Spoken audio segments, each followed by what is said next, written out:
మహిళా సాధికారతకు అధిక ప్రాధాన్యత ఇవ్వాలి. మహిళల్ని ప్రోత్సహించాలి. జిల్లాలో మహిళా పెట్రోల్ బంక్ కోసం స్థలం సేకరణ జరుగుతోంది. రాష్ట్ర వ్యాప్తంగా బ్యాంక్ లింకేజ్ ద్వారా 23,000 కోట్ల రుణాలు ఇచ్చారు. నర్సాపూర్ మున్సిపాలిటీకి 150 మహిళా సంఘాలు 66,93,541 రూపాయలు వడ్డీ లేని రుణాలు పంపిణీ చేశారు. ఇందిరమ్మ చీరలతో మహిళలకు మరింత గౌరవం. మాజీ ప్రధాని ఇందిరాగాంధీ మహిళా శక్తి మహిళలకు దారి చూపారు. మెదక్ జిల్లా వ్యాప్తంగా 3,09,46,721 వడ్డీ లేని రుణాలు వడ్డీ పంపిణీ చేయడం జరిగిందన్నారు. కార్మిక గనుల శాఖ జిల్లా ఇన్ఛార్జ్ మంత్రి వివేక్ వెంకటస్వామి ఇందిరా మహిళా శక్తి సంబరాల్లో భాగంగా మెప్మా ఆధ్వర్యంలో వడ్డీ లేని రుణాల కార్యక్రమాన్ని స్థానిక మార్కెట్ యార్డులో ఏర్పాటు చేశారు. ఈ కార్యక్రమానికి జిల్లా మంత్రి వివేక్ వెంకటస్వామి, నర్సాపూర్ ఎమ్మెల్యే సునీత లక్ష్మారెడ్డి, కలెక్టర్ రాహుల్ రాజులు ముఖ్య అతిథులుగా హాజరయ్యారు. మన ఎమ్మెల్యే గారు సునీత లక్ష్మారెడ్డి గారు, అలాగే కలెక్టర్ గారు, మన లైబ్రరీస్ చైర్మన్ గారు, కలెక్టర్ గారు ఫోన్ చేశారు.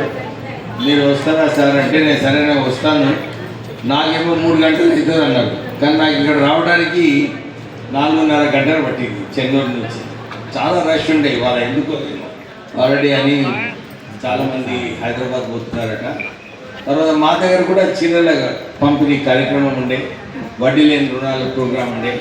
సో కొద్దిగా మహిళలు అక్కడ కొంచెం ఎక్కువ టైం తీసుకోవడం వల్ల లేట్ అయింది. కానీ మంచి కార్యక్రమము.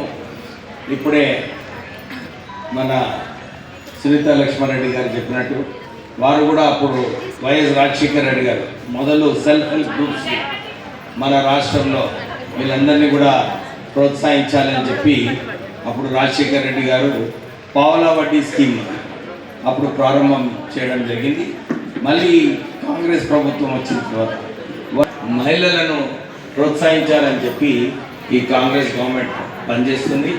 ఇప్పుడే నేను ఇంతకుముందు కూడా మా ప్రోగ్రాంలో చెప్పడం జరిగింది. అక్కడ మా కైతాన్పల్లి మున్సిపాలిటీలో ఒక మహిళ మాట్లాడుతూ ఆమె ఇదే చెప్పింది, సార్ నాకు పోయిన సంవత్సరం నాకు ఈ వడ్డీ లేని రుణాలు వచ్చినాయి, 1,00,000 రూపాయలు తీసుకున్నాను, మళ్ళీ బ్యాంక్కి సరిగా కట్టిన తర్వాత మళ్ళీ నాకు 1,50,000 రూపాయలు ఇచ్చినారు బ్యాంకు.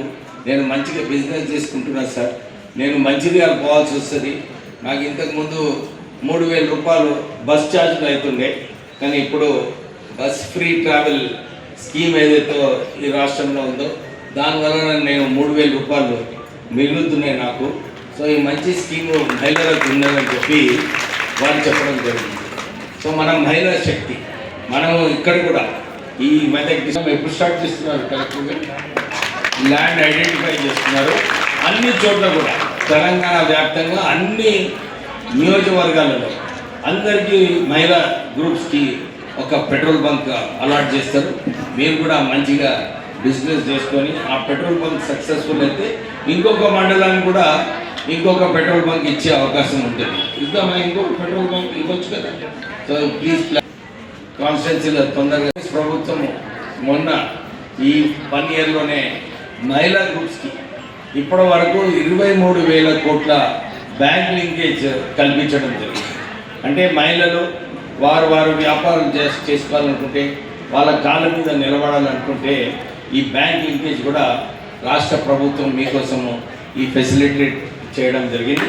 సో మీరు ఈ లింకేజ్ ద్వారా ఇంతకుముందు కూడా ఇక్కడ కార్యక్రమం అయినప్పుడు కలెక్టర్ గారు చెప్పారు, సార్ మేము అందరు మహిళా గ్రూప్స్ అందరికీ కూడా మేము ఎంకరేజ్ చేయడానికి ఈ బ్యాంక్ లింకేజ్ వచ్చింది. వచ్చే సంవత్సరం కూడా ఇప్పుడే కలెక్టర్ గారు చెప్పారు, ఈ 9 మంత్స్ నుంచి ఇంకా మనం ఇచ్చేది ఉంటుంది సార్, మార్చ్ వరకు మనకు టైం ఉన్నది, ఇస్తే బాగుంటుంది. కానీ నేనేమంటున్నానంటే మహిళా గ్రూప్స్ ఇంకా ఎక్కువ గ్రూప్స్ క్రియేట్ చేసుకొని ఇంకా ఎక్కువ రుణాలు తీసుకునే ఆ పరిస్థితి. ఓమా నువ్వు ఫోన్ ಮಾಡಿ పంపి ఈరోజు ఈ కార్యక్రమం కూడా తీసుకోవడం జరిగింది. మన ఈ మున్సిపాలిటీలో నర్సాపూర్ మున్సిపాలిటీలో అందరు మహిళలకు సెల్ఫ్ హెల్ప్ గ్రూప్సే కాదు ఇతర మహిళలకు కూడా ఈ ఇందిరమ్మ చీరలు పంపిణీ కార్యక్రమం తీసుకోవడం జరిగింది. మీ అందరికీ తెలుసు, మాజీ ప్రధానమంత్రి ఇందిరాగాంధీ గారు మహిళా శక్తి అన్న ఈ దేశంనే ఇన్ని సంవత్సరాలు ప్రైమ్ మినిస్టర్గా రూల్ చేసి మహిళలకు ఒక దారి చూపించి చీరలు పంపిణీ కార్యక్రమం తీసుకోవడం జరిగింది. ఇప్పుడే సునీత లక్ష్మారెడ్డి గారు కొన్ని పాత విషయాలు కూడా చెప్పడం జరిగింది. వారికి కూడా గుర్తు చేస్తున్నాను. మీరు టీఆర్ఎస్ ప్రభుత్వం పోయినప్పుడు సుమారు 40,000 కోట్ల బిల్లు ఉండేమా చెల్లించడానికి. సో ఇవన్నీ కూడా విషయాలు చాలా ఉన్నాయి. ఇది పొలిటికల్ ప్లాట్ఫామ్ కాదు, మనం చెప్పుకునేది లేదు.